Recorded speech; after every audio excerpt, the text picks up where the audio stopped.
واقعہ ایمان لانے کا بڑا پیارا اور مشہور ہے، ہر سال آپ سنتے ہیں جب بھی یہ موقع آتا ہے، ایمان تازہ ہوتا ہے۔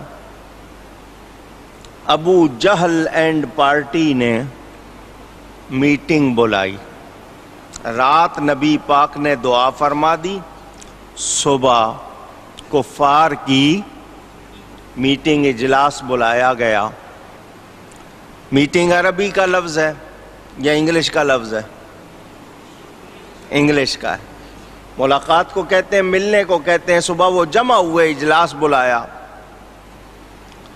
اس نبی کا دین پھیلتا جا رہا ہے، کیا کریں؟ کفار آپس میں مشورہ کر رہے تھے، ایک ہی ایجنڈا پروگرام کا کہ اس نبی کے دین کو کس طرح روکیں۔ مشورہ دینے والے مشورے دے رہے تھے، شیطان شیخ نجدی کی شکل میں آیا۔ کس شکل میں آیا؟ یہ بھی یاد رکھنے کی بات ہے، میں اپنی طرف سے نہیں کہہ رہا ہوں، غیاث اللغات اٹھا کے دیکھ لیں کہ شیخ نجدی شیطان کا لقب ہے۔ شیخ نجدی کی شکل میں آیا تو لوگوں نے کہا تم کون ہو؟ یہ تو خفیہ اجلاس ہے، خاص اجلاس ہے، تم کہاں سے آ گئے؟ اس نے کہا انا شیخ نجدی، میں شیخ نجدی ہوں۔ ابو جہل نے کہا تو اپنا ہی ہے، آؤ آؤ بیٹھو، کیا کہتے ہو؟ اس نے کہا تم سب نے مشورے کر لیے ہیں، میرا مشورہ بھی سن لو۔ جو اس نے لفظ کہے میں وہ منہ پر نہیں لاتا۔ اس نے نبی پاک صلی اللہ علیہ وسلم کے خلاف جو لفظ کہے، سب نے کہا بالکل یہی فیصلہ ہونا چاہیے۔ جمع ہو گئے اس فیصلے پر کہ یہ کرنا ہے۔ اب سوال پیدا ہوتا ہے کہ یہ کام کرے کون؟ برا ارادہ نبی کے بارے میں، اس نے تیاری کر لی، اعلان کر دیا کہ یہ کرنا ہے۔ اب میٹنگ میں سوال یہ آیا کہ یہ کام کرے گا کون؟ 26 یا 27 سال کی عمر، جوانی کا ایک غرور، ابال، جوش۔ خطاب کے بہادر بیٹے نے سینہ ٹھونک کر کہا کہ یہ کام میں کروں گا۔ ابو جہل نے کہا ہمیں تجھ سے ہی یہی امید ہے، تو ہی یہ کام کر سکتا ہے۔ تقدیر مسکرائی، اے عمر تو سینہ ٹھونک کے نبی کے خلاف جو ارادہ کر رہا ہے، تجھے پتہ نہیں رات نبی کے منہ سے دعا ہو چکی ہے، تقدیر کی کمان سے تیر چل چکا ہے۔ ادھر حضرت عمر اٹھے، گھر میں گئے، تلوار لی، بڑے جوش میں نکلے۔ ارادہ آپ سمجھ گئے ہوں گے، چہرے پہ جلال ہے، غصہ ہے، ہاتھ میں ننگی تلوار۔ راستے میں ان کو نعیم بن عبداللہ ملے، انہوں نے اسلام قبول کر لیا تھا، مسلمان ہو چکے تھے۔ دیکھا کہ عمر کے ہاتھ میں تلوار ہے اور اس گھر کی طرف جا رہے ہیں جہاں نبی پاک صلی اللہ علیہ وسلم تشریف فرما ہیں۔ ارادہ اچھا لگتا نہیں، پوچھا کیا بات ہے؟ عمر کہنے لگے ابھی تھوڑی دیر میں تمہیں پتہ چل جائے گا میں کدھر جا رہا تھا، خبر مل جائے گی تمہیں۔ نعیم نے کہا خبر تو مل جائے گی، آخر ارادہ کیا ہے؟ حضرت عمر نے جو اس وقت ارادہ تھا کہہ دیا۔ نعیم نے کہا تم اس نبی کے بارے میں جو ارادہ کر رہے ہو، تم سوچ رہے ہو شاید اس طرح ان کا کام کر کے تم دین کو روک دو گے؟ تمہاری اپنی بہن اور تمہارے بہنوئی مسلمان ہو چکے ہیں، پڑوس میں سامنے گھر ہے، کون سا دور ہے؟ جاؤ جا کے دیکھ لو تمہاری بہن فاطمہ اور تمہارے بہنوئی سعید بن زید اس وقت بھی وہی قرآن پڑھ رہے ہیں جو اس نبی پہ اترتا۔ اللہ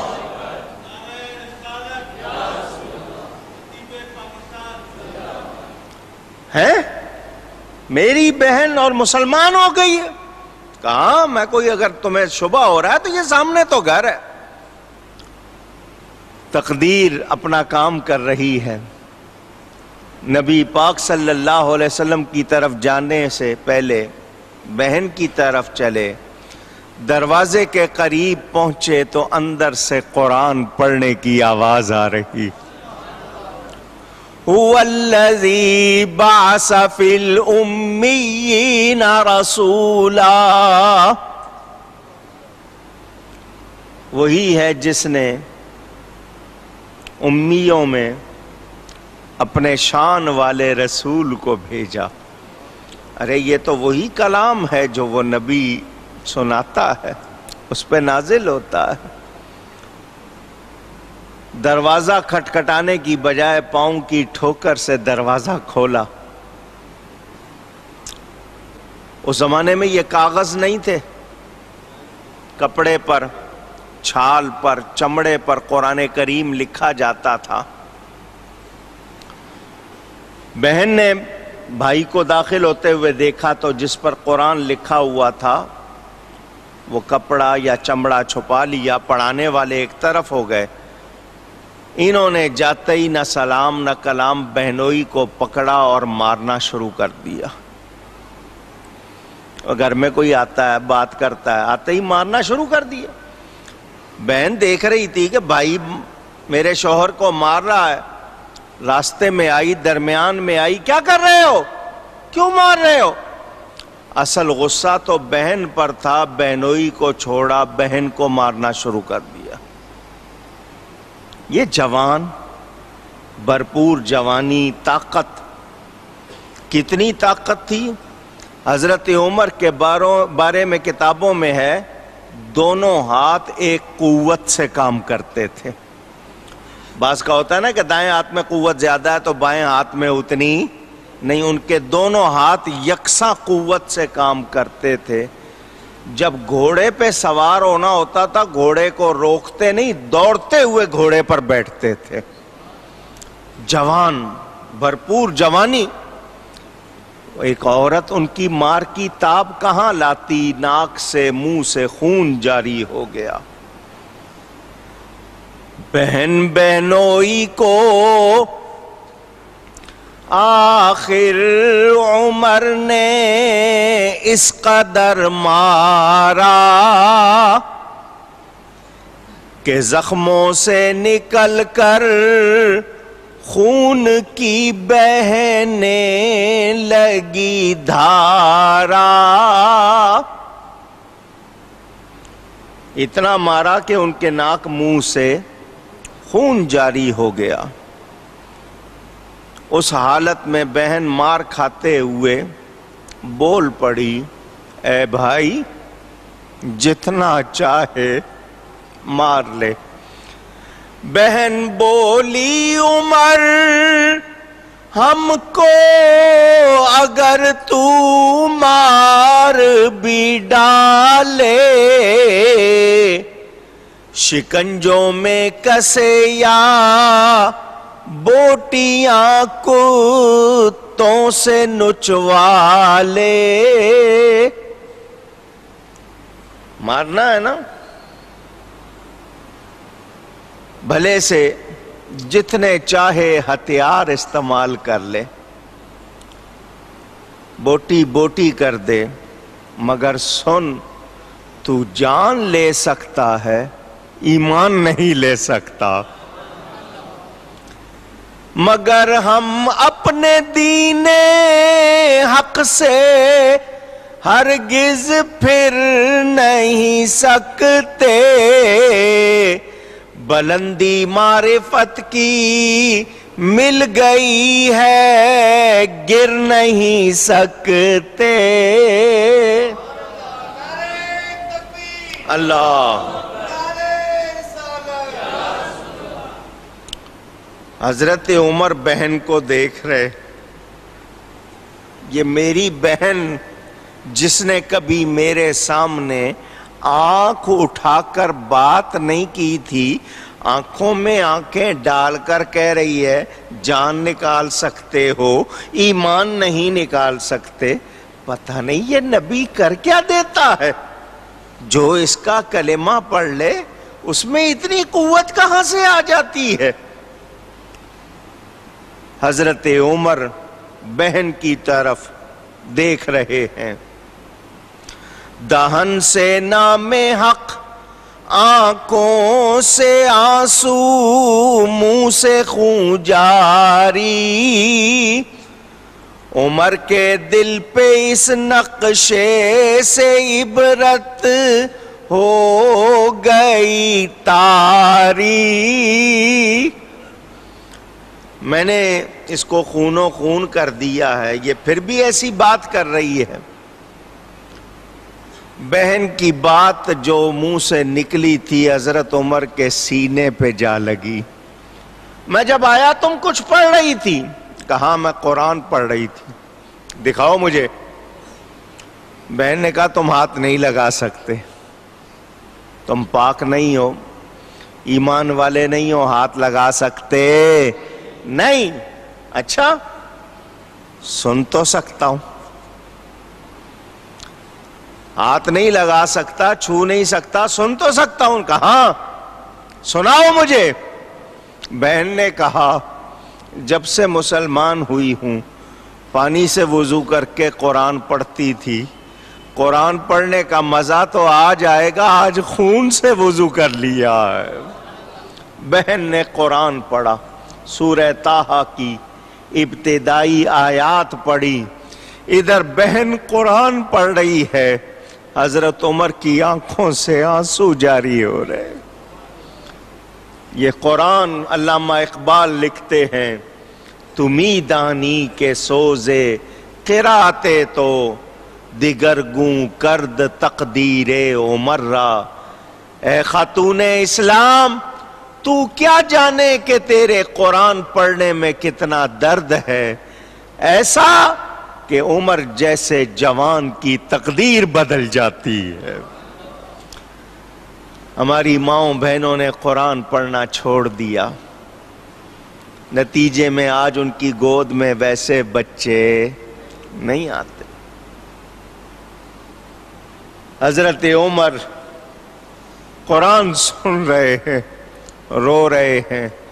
بے ساختہ زبان پر جاری ہوا اشہد اللہ الہ الا اللہ واشہد ان محمد رسول اللہ صلی اللہ علیہ وسلم. وہ بہن جو اب تک بھائی کے مارنے پر آزردہ تھی، وہ بہنوئی جو تکلیف میں تھے، اپنی تکلیف بھول کے خوش ہو رہے تھے کہ حضرت عمر کو ایمان مل گیا. اسی طرح تلوار ہاتھ میں لی، چلے اسی مکان کی طرف جس مکان میں رسول اللہ صلی اللہ علیہ وسلم تشریف فرما تھے. کسی نے کھڑکی سے دیکھا تو کہا عمر آ رہا ہے، ہاتھ میں ننگی تلوار ہے. حضرت سیدنا حمزہ بن عبد المطلب، جن کا لقب سید الشہداء، حضور صلی اللہ علیہ وسلم کے چچا کچھ دن پہلے ہی مسلمان ہوئے تھے. انہوں نے جب یہ سنا تو کہا آنے دو، اگر اچھے ارادے سے آ رہا ہے تو ٹھیک، ورنہ اسی کی تلوار سے اس کی گردن نہ ماروں تو مجھے حمزہ نہ کہنا. حمزہ کے معنی شیر کے ہوتے، نبی پاک صلی اللہ علیہ وسلم کے شیر ہیں. ان کو اسد الرسول کہا جاتا ہے، شیر رسول حضرت حمزہ رضی اللہ تعالی عنہ. حضور صلی اللہ علیہ وسلم مسکرائے، کیونکہ آپ تو رات کو دعا کر چکے تھے. خود دروازے پر رسول پاک صلی اللہ علیہ وسلم تشریف لائے، صحابہ کو نہیں، خود آگے آ کر دروازہ کھولا، حضرت عمر سامنے کھڑے. حضور نے حضرت عمر کے سینے پہ ہاتھ مارا. کیا مارا؟ اونچی.